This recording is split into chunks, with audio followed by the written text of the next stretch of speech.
করে বানাইলাম, অনেক যত্ন করে বানাইছি, অনেক মায়া করে বানাইছি।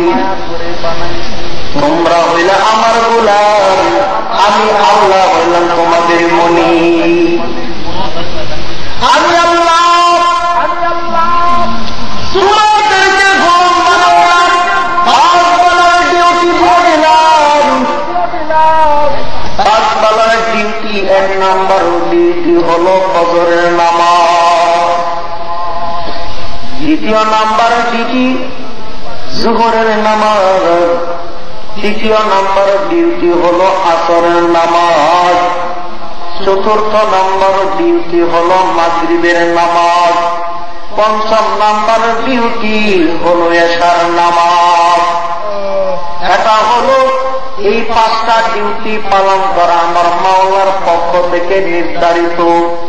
এই পাঁচটা ডিউটি পালন যদি করো রে মুমিন, এই ডিউটির বিনিময়ে আমার আল্লাহ তোমার জান্নাতে যাওয়ার ব্যবস্থা করে দিবে। ওরে বন্ধু, ও মুরব্বি বাবা, পাঁচ বেলার ডিউটি পালন করার পর আল্লাহর কিছু কিছু গোলাম আছে ওভার টাইম করে। আল্লাহ আকবার জোরে বলেন। এই সবাই আওয়াজ হয় না, আরো জোরে বলেন আল্লাহু আকবার।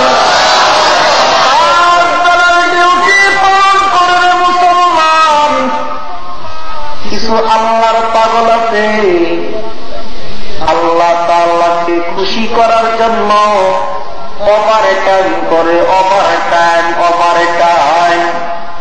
রাত্র যখন গভীর হোক, টাকা থেকে আশেপাশের মানুষ সজাগ কিনা ঘুমন্ত হোক, যখন টাকা দেখে এলাকার সব মানুষ গভীর ঘুমের মধ্যে আছে, তখন আল্লাহওয়ালা ঘুম থেকে উঠিয়া শীতের মধ্যে ঠান্ডা পানি দিয়া ওযু বানায় খরতর করে কাঁপে। আরে মুসলমান, মুরব্বী বাবারা থরথর করে কাঁপে, আল্লাহওয়ালারা থরথর করে কাঁপে। শীতের মধ্যে মসজিদের বারান্দায় দাঁড়াইয়া দাঁড়ায় ওভার ডিউটি পালন করে। ভদ্রলোক আসিয়া দেখে এক মুরব্বী মসজিদের বারান্দায় থরথর করে কাঁপতেছে। ভদ্রলোক কয়, ওরে মুরব্বী, তোমার কি বাড়িঘর নাই নাকি? তোমার কি ছেলে মেয়ে নাই? এই শীতের মধ্যে মসজিদের বারান্দায় তুমি কি করো? তোমার শরীরটা থরথর করে কাঁপতেছে, তোমার কি শীতের কাপড় নাই? তোমার কি কাপড় নাই? তোমার কি জ্যাকেট নাই? এ কথা বলার পর ওই মুরব্বী ডাক দিয়া কয়, ও বড়লোক সাবধান, আমার বাড়ি আছে, আমার গাড়ি আছে, আমার সব আছে, আমার টাকা পয়সার অভাব নাই, আমার দন্দলতের অভাব নাই। ভদ্রলোক কয়, তাহলে বারান্দায় বসে থাকো কেন? মুরব্বী ডাক দিয়া কয়, ওরে ভাই, ভালো করে শুনে নাও, চিন্তা ভাবনা করে দেখলাম যে সমস্ত ধন সম্পদ কামাইলাম কোনো কিছুই আমার কবরের ভিতরে যাবে না, আমার কবরে যাবে গভীর রাত, গভীর রাত। এই শীতের মধ্যে বসে বসে কাঁদতেছি কেন? আমি আমার মাওলাকে পাওয়ার জন্য গভীর রাতে কাঁদতেছি। ওরে বন্ধু, ও টাঙ্গাইলের মুসলমান, ও যুবক ভাই, তোমার শরীরের রক্ত হলো গরম, আর মুরব্বী বাবার শরীরের রক্ত হলো ঠান্ডা। ঠান্ডা রক্ত নিয়া গভীর রাতে তাহাজ্জুদের নামাজে দাঁড়া যায়, আর তোমার শরীরের গরম রক্ত লইয়া ফজর নামাজ পড়তে পারো না। কিরে যুবক,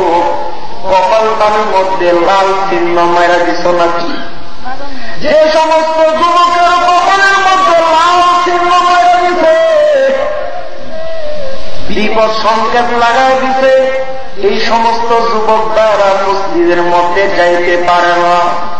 কথা ঠিক কিনা জুড়ে বলেন। আর এই সমস্ত ব্যক্তিদেরকে, যে সমস্ত যুবকদেরকে আমার আল্লাহ বানাতে চায়, আমার আল্লাহ তাদেরকে জান্নাত দিতে চায়, তাদেরকে মাহফিলের মধ্যে বসা রাখে আর ঘাড় ধরে ধরে মসজিদের বারান্দায় পাঠাইয়া দেয়। ওরে যুবক,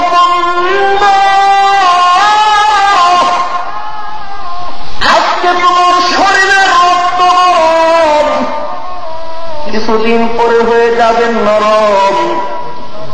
আমার নবী বলেন যে সমস্ত যুবকেরা যৌবন অবস্থায় ইবাদত বন্দেগী করিবে, ওই সমস্ত যুবকের জন্য আমার আল্লাহ মহা পুরস্কার নির্ধারণ করেছে। শরীরের চামড়া পায়, আল্লাহর সাথে বরফি পায়, শরীরের চামড়া হয় দিল, আমার আল্লাহর লগে দাও মিল, ময়রা লোক কারে কই কুতার কি। কথা ঠিক কিনা? এই জন্য নেতামত করতে হবে যৌবন অবস্থায়। অরে বন্ধু, কার জন্য বাড়িঘর বানাইতেছে? তোমার পরদাদার দিকে তাকা দেখো, তারা বাড়িঘর বানাইছিল, কেউ দুনিয়াতে থাকতে পারে নাই। কথা ঠিক কিনা বলেন? আরো জোরে বলেন, কথা ঠিক কিনা? তারা বিল্ডিং বানাইছিল, ছেলে মেয়ে সব রেখে গিয়েছিল, সবাই চলে গেছে, কেউ দুনিয়াতে থাকতে পারে নাই। তুমিও আমি একদিন চলে যাব। আমার অট্টালিকা বাড়িটা পরে রবে, আমার ব্যবসাটা পরে রবে, আমার বিবি বাচ্চা সব পরে রবে।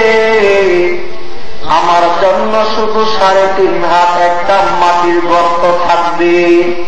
যাওয়ার সময় 3.5 হাত কবরের ভিতরে চলে যাওয়ার সময় সাধারণ একটা সাদা কাপড় পরাইয়া তোমারে আমারে কবর দিতে ঢুকাইয়া দিবে। তোমাকে আমাকে অবশ্যই মৃত্যুবরণ করতে হবে। আল্লাহ রাব্বুল আলামিন বলেন, কুল্লু নাফসিন যায়িকাতুল মাউত, প্রত্যেকটা প্রাণীর অবশ্যই মৃত্যুবরণ করতে হবে। এই মৃত্যুটা মানুষের 2 ভাবে হয়। একটা হলো আল্লাহওয়ালার মৃত্যু, আর একটা হলো বেঈমান পাপিষ্ঠর নাফরমানের মৃত্যু। আল্লাহওয়ালার মৃত্যুটা কিভাবে হয়? আল্লাহওয়ালার সামনে আজরাইল চলে আসার আগে আল্লাহ বলেন, ইন্নাল্লাযীনা ক্বালু সুম্মা ইসতাকামু তাতানাজ্জালু আলাইহিমুল মালায়েকা। আল্লাহর মৃত্যুর সময়, নামাজীওয়ালার মৃত্যুর সময় আমার আল্লাহ আসমান থেকে একদল ফেরেশতা তার নিকট পাঠায়া দেয়।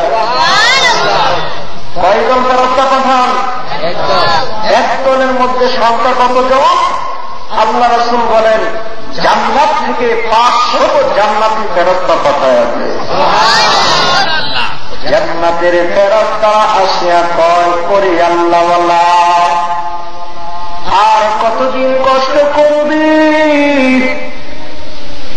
আর কত আমার আল্লাহর ডাকবি? আমার আল্লাহ তোর প্রতি খুশি হয়ে গেছে।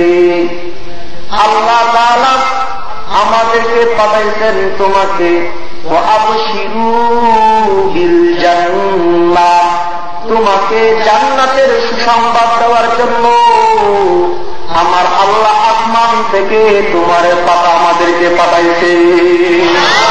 আল্লাহু আকবার। এই পিছের মানুষগুলো আওয়াজ বুঝতেছেন? আমার আওয়াজ বুঝতেছেন? এই পিছনে কে কে বুঝতেছেন? হাত তুলেন, হাত তুলেন। আল্লাহ তাআলা কবুল করুন, বলেন আমিন। তাহলে তো হাত কইলেন। ওরে বন্ধু,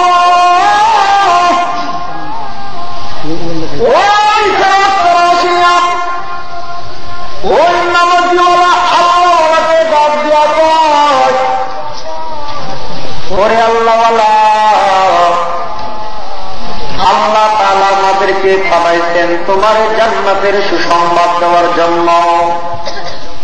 আল্লাহওয়ালা ডাক দিয়া কয়, আমি তো ভালো করে নেকামল করতে পারি না, আমার ভয় হয়, আমার ভয় হয়, না জানি আমাকে কবরের ভিতরে ফেরেশতারা ধইরা ফেলায়। তখন জান্নাতের ফেরেশতারা কয়, আল্লাহ তাখাফু ওয়ালা তাহজানু, ও আল্লাহ করে শুনে নাও, আমার আল্লাহ আমাদেরকে পাঠাইছেন এই কথা বলার জন্য। তোমাদের চিন্তা নাই, পেরেশানি নাই, না আছে কবরে, না আছে মিজানে, না আছে ফুলসিরাতের ময়দানে। আল্লাহু আকবার। তাহলে আল্লাহ ওয়ালাদের কোন চিন্তা আছে না। পরে বন্ধু তুমি আমি কেউ থাকবো না, দুনিয়া থেকে বিদায় হয়ে যাব। এবার শোন হেমামাজিদের কি অবস্থা, যারা পাপিষ্ঠ নাফরমান তাদের কি অবস্থা হবে। মুমিন হেমামাজিদের কাছেও জাহান্নাম থেকে 500 ফেরেশতা আসিয়া যায়। ফেরেশতারা আসিয়া বলে, ওরে পাপিষ্ঠ নাফরমান, দুনিয়াতে আর কতদিন পাপ করবি, আর কতদিন পাপ করবি? আমার আল্লাহ আমাদেরকে পাঠাইছে তোরে জাহান্নামের সুসংবাদ শোনানোর জন্য। পাপিষ্ঠ নাফরমান এখন চিন্তা করতেছে, আমার বাড়ি, আমার 10 তলা বিল্ডিং, আমার সুন্দর নারী, আমার ছেলে এমপি, এইগুলো ছাইরা কিভাবে জাহান্নামে যাব? বলেন তো চিন্তা লাগবে কি লাগবে না? গভীর মনোযোগ। এ মুরব্বি যুবকরা শুনে নাও, বাড়ি ঘরের দিকে তাকায় দেখতে কেউ তার আপন নয়, কেউ তার আপন নয়। এবার আজরাইল তার সামনে আসিয়া যাবে, বিকট চেহারা নিয়ে দাঁড়াবে, পাগুলো জমিনে, মাথা হো আসমানে, কালো পিচ্ছি একটা চেহারা নিয়ে আমাদের সামনে হপ্পর করে তাকায় থাকবে। আজরাইলের হাতের নখগুলো বড় বড় বড়, নখগুলো আমাদের শরীরের ভিতরে হপ্পর করে ঢুকে যাবে। ওরা আমাদের দল কেন নামাজ পড়ে না? আজরাইলের হাত থেকে বাঁচতে পারবা না রে মুমিন। আজরাইল যখন নখগুলো ভিতরে চাপায়া দিবে, জানামাজির রুহটা পাতার জন্য আজরাইলের হাত থেকে তার শরীরের ভিতরে 360টা জোড়া রয়েছে। রুহটা 360টা জোড়ার ভিতরে দৌড়াদৌড়ি করতে থাকবে।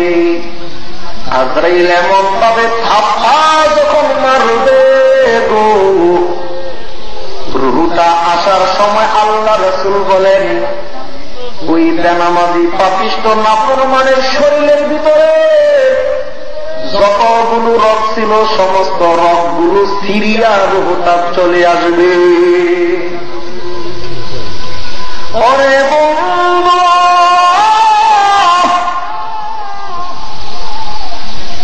এই জন্য বলে নামাজ পড়ে মুমিন, দুনিয়াতে এমন কিছু জিনিস রেখে যাও যেই জিনিসটা রাইখা গেলে আমি কবরে সওয়াব পাবো। এমন কিছু জিনিস রাইখা যাও, কবর থেকে কোন সওয়াবগুলো পাওয়া যায়? যেই সওয়াবগুলো হলো সদকায়ে জারিয়া। তুমি দিনে একটা মাদ্রাসা বানায়া যাও, তুমি মসজিদ বানায়া যাও, তুমি একজন তালিবুল ইলমের ছাত্রের খেদমত করে যাও, তুমি দিনে একটা প্রতিষ্ঠানে কোরআন শরীফ কিনে দাও, তুমি একটা মাদ্রাসার ছাত্রকে কিছু টাকা দিয়ে সাহায্য করলে মুমিন, এই টাকাটা সৎকায়ে জারিয়া হয়ে গেছে। ছেলেটা আপনার টাকা পাইয়া যতদিন পর্যন্ত লেখাপড়া করবে, যত কোরআন হাদিস পড়বে, এর একটা অংশের সওয়াব আপনার আমল নামায় আল্লাহ দিয়া দিবে।